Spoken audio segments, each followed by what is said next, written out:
What is going on, everybody? Welcome back to the channel. This is me, myself, and a movie, and in this video I'm going to be sharing my review of Halloween Kills.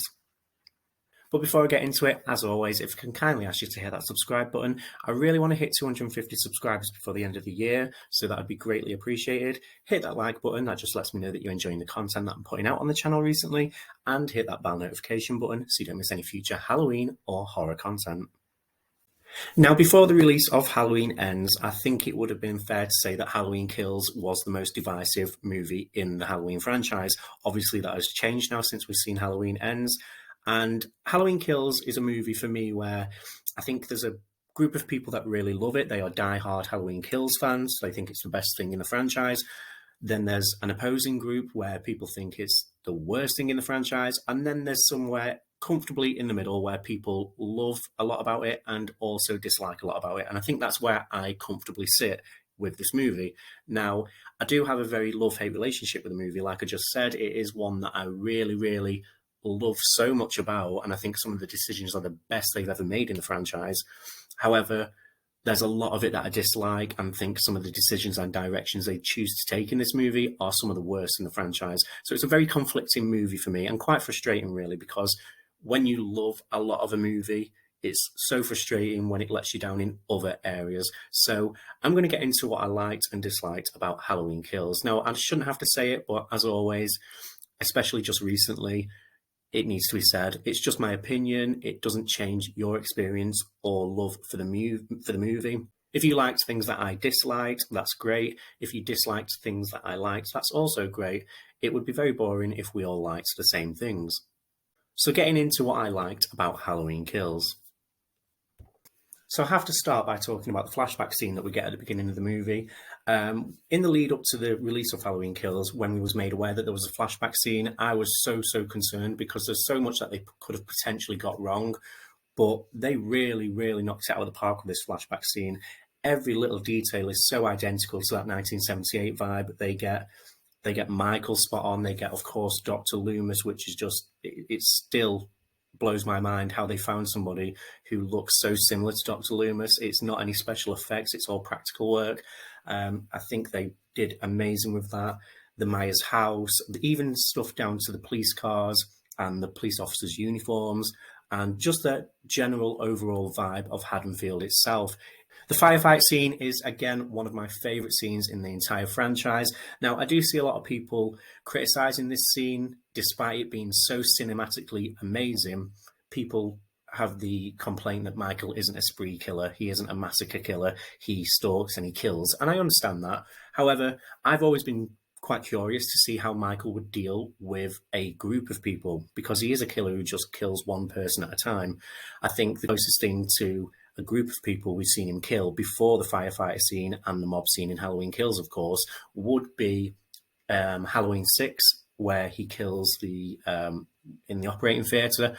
Apart from that, I don't think we've ever actually seen Michael take on a group of people, and I've always been so curious to see how he deal with that situation, and I finally get to see that in Halloween Kills, and they deliver on that. It is absolutely amazing, from the cinematography, him emerging from that burning house. It is just absolutely insane, and I love it. It's one of my favourite scenes in the entire franchise.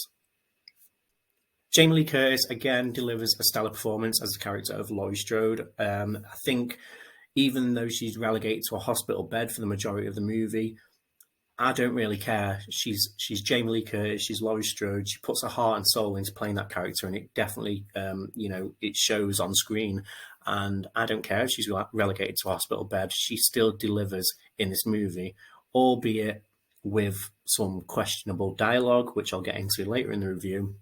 She still does a great performance for me. I think with how much she really embodies the character of Laurie and how much she really is passionate about being that character, I think that just overshadows anything like the dialogue and the fact that she's not really doing much in the movie. She's just in a bed.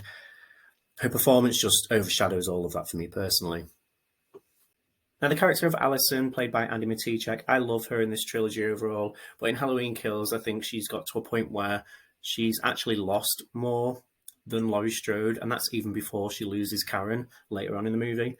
And I love that arc that we get to her, where she's like, we're hunting Michael down, we're killing him. I need vengeance. She is out for revenge and she wants Michael's blood. Karen, played by Judy Greer, really surprised me in this movie. If you've watched my Halloween 2018 review, you'll know that I wasn't overly keen on her. I thought she was very miscast. I didn't think she was very well acted. Some of the way she delivered her lines was just really poor for me and weak, a very weak performance. However, in Halloween Kills, to my surprise, I was delighted that I came out of that movie really loving Judy Greer, Karen, sorry. I really, really enjoyed the performance in this movie. We get that recognition from both Alison and Karen of Ray's death. I think a lot of people was frustrated that we didn't really get that in Halloween 2018. It was almost like they didn't even notice Ray was dead. But to be fair, there was a lot going on in the ending of that movie. So we get that recognition from both Alison and Karen in Halloween Kills, and I think we definitely needed it as viewers. But I came out of this movie absolutely loving Karen, and when she died at the end of the movie, it packed a punch because they made me like her in this movie, and that is, to me, is good writing. Let's talk about the kills in this movie. This is called Halloween Kills, and it lives up to its name. Michael kills a shit ton of people. It's the highest kill count in any Halloween movie. The special effects by Christopher Nelson are, again, absolutely outstanding. I've said it in my Halloween Ends and 2018 review. He's just super, super talented. And I think in this trilogy, we've had the best gore, the best special effects in the entire franchise, in my opinion. Cameron's kill in particular is one that always sticks with me. I'm not particularly keen on the character of Cameron. I know he has a bit of a redemption in Halloween Kills, but his kill is probably the kill that sticks with me the most out of Halloween Kills. I always compare it to like how a cat kills a mouse and they toy with it and play with it for a bit before they actually kill it. That's what it always reminds me of when I watch Cameron's kill. It's almost like Michael is having fun. He's like enjoying himself, just throwing Cameron everywhere. I mean, he really puts him through it. The eye gouge kill with Little John, or is it Big John? I love that kill as well. That's another kill that I really like in this movie. Also, the kill in the kitchen with Sandra and her husband. How Michael is stabbing him in the back repeatedly. It's like he's testing out the knives and he's just tilting his head and he's checking it out. It's that childlike curiosity again that we get from Michael. The performance of Michael by James Jude Courtney it's probably my favourite performance, even over Nick Castle. And I know that might be a bit controversial to say, but when I come to rank the portrayals, I'm going to have a hard time who has that top spot because there's two other contenders for it. But James Jude is absolutely amazing as a shape. Unfortunately, where I begin to have problems with this movie in the story department is the whole Tivoli subplot, the whole mob mentality, social commentary subplot. For me, it's totally unnecessary in the movie. I get what they were trying to do. They were trying to say, this is mob mentality. This is what happens when you engage in mob mentality. Don't do it because you can turn into the monster that you're trying to fight to begin with. I get that. Why I have a problem with it is because I just don't understand why it's in a Halloween movie, and it seems to be a running theme in this trilogy that each movie individually has its own little social commentary message. And for me personally, as a hardcore Halloween fan, I don't go to a Halloween movie for any real world issues. I just don't. I go to see Michael Myers kill people. Yeah, that's just the black and white of it. I don't need a movie to tell me engaging in mob mentality is bad. I am a decent member of society. I really don't need a movie telling me that. Also, the whole confusion with the identity of Michael and Mr. Tivoli really, really grinds my gears because it just wouldn't happen. And I know it's a movie and we've got to subvert belief sometimes, and I get that, but sometimes I just can't. And for them to expect us to believe that they believe Mr. Tivoli is Michael Myers, I just can't get on board with that. Nobody will ever be able to come up with a defense to it that will ever change my opinion on that. And I'm not actually talking about the physical appearance of Tivoli and Michael, because people do change in 40 years. I look different than I did 4 years ago. So, of course, people can look different and they could have had a mistake of identity. However, if you put the identity to one side, their physical appearance to one side, let's park that for a moment and completely forget that. I'm talking about the characteristics of the people that we're talking about here. Everybody knew that there was two mental patients who had escaped that were still out there, one being a serial killer and one being another mental patient. Now, you're really telling me that the town of Haddonfield know that Michael Myers has just massacred a load of firefighters, which they did know because Lonnie was telling people at the hospital. So I'm pretty sure that they was made aware that the firefighter incident had happened. Also, they definitely knew about the murders of Vicky and Dave and other people on that street because it was on the news in the bar. You're really telling us that these people in this hospital believe that this little old man who walks in asking for help, that's what Mr. Tivoli does. He walks in the hospital saying, help me, help me. And you're telling us as viewers that we should believe that they believe that that is Michael Myers walking into that hospital. It's total bullshit, and it's just really, really frustrating for me.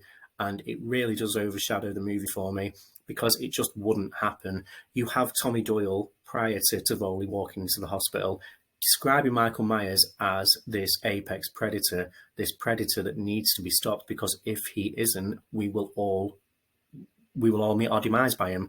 You have Tommy Doyle giving that big speech. You have it on the news that Michael Myers has just killed a bunch of people. And then you really expect us as viewers to believe, regardless of what they look like, to believe that this little old man would be walking into a hospital asking for help. It just wouldn't happen. They would recognize that, oh shit, this is obviously the other mental patient who's escaped, not Michael Myers. So it's not even about the physique of them. It's not about the appearance of them. I could maybe get behind that. It's more to do with what has ensued and what the town of Haddonfield know has happened. It's just a plot hole in the story that I can't get past. I get what they were trying to go for. I get what they were trying to convey on screen. But for me, it's an epic fail.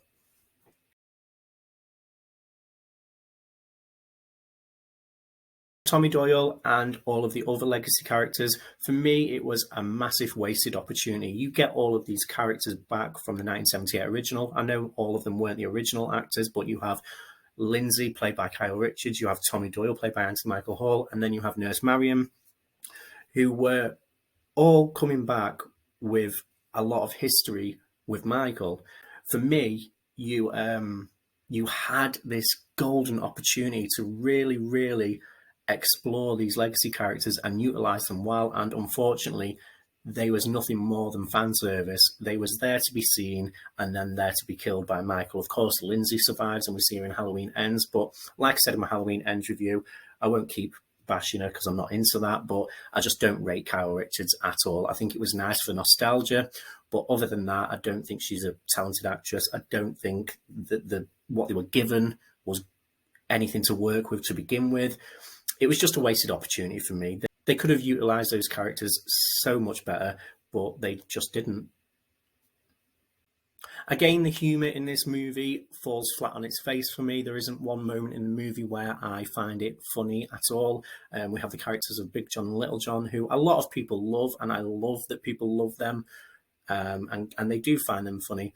But for me personally, I just didn't find it funny. It was in the wrong moments. It was very similar to Vicky's death in 2018. You know, you have this moment where Big John and Little John are walking up the stairs and they know someone is in their house who is posing them a threat to their life.